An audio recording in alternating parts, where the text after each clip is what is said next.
This week's MindEspresso is all about executive emotional intelligence and your ability to influence to gain respect and support from people who aren't like you. And we're going to be using the social styles framework, developed in the 1960s, but an incredibly powerful and simple way to improve your communication and emotional intelligence interactions with others.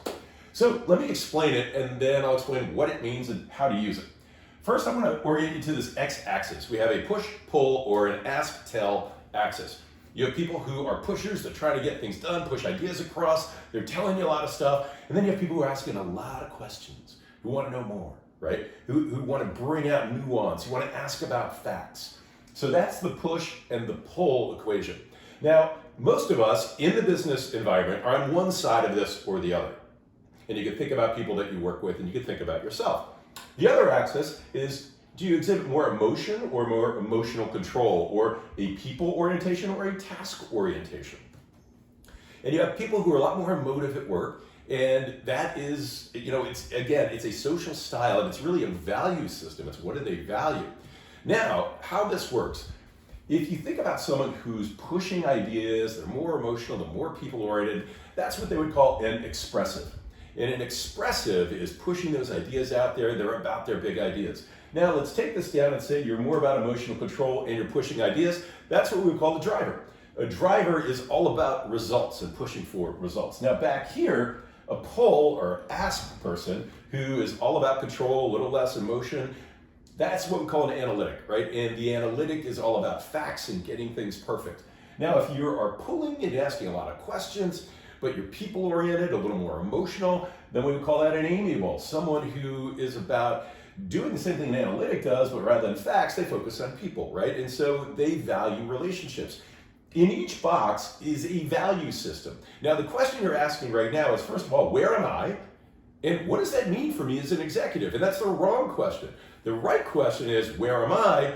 And how can I flex to meet where other people are? Because it doesn't matter if you're an amiable, analytic, driver, or expressive. Successful executives are in each one of these boxes.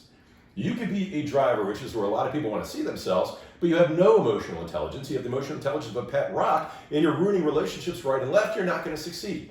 Here's the thing. What they found in the study is that it doesn't matter where you are. What did matter was your versatility, your ability to recognize others and adapt to their style, because that is going to let them trust you, gain their support, and ultimately their respect. For example, if I have a driver and I have a conversation with a driver, and I go on and on and on, and I bring in people into the equation, and I try to draw it out, they're not going to feel very valued, right? Because they value results. Be quick, be good, be gone, right? And it's not good or bad, it's simply their value system. For an expressive, I want to make sure that I understand what their big ideas are, what's really important to them. And I want to recognize that. I want to validate that, even if I don't agree with it, right? This isn't about agreeing with someone. It's about being versatile enough to connect with them in an emotionally intelligent way.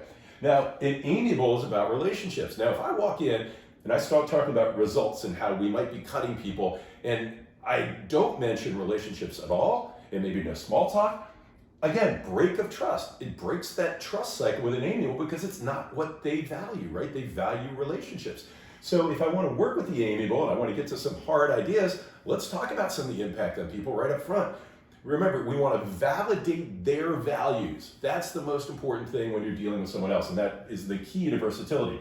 Or an analytic. I don't want to walk in with a mess of facts all over the place. I want to be very concise. I don't want to show them too many facts because they're going to question them, but the facts I do show them had better be dead on, right? And the logic should make sense. And that's going to allow them to open up to me, and then I can gain their support and their trust and their respect. So the key thing they found in social styles is not where you are, though that is important to know.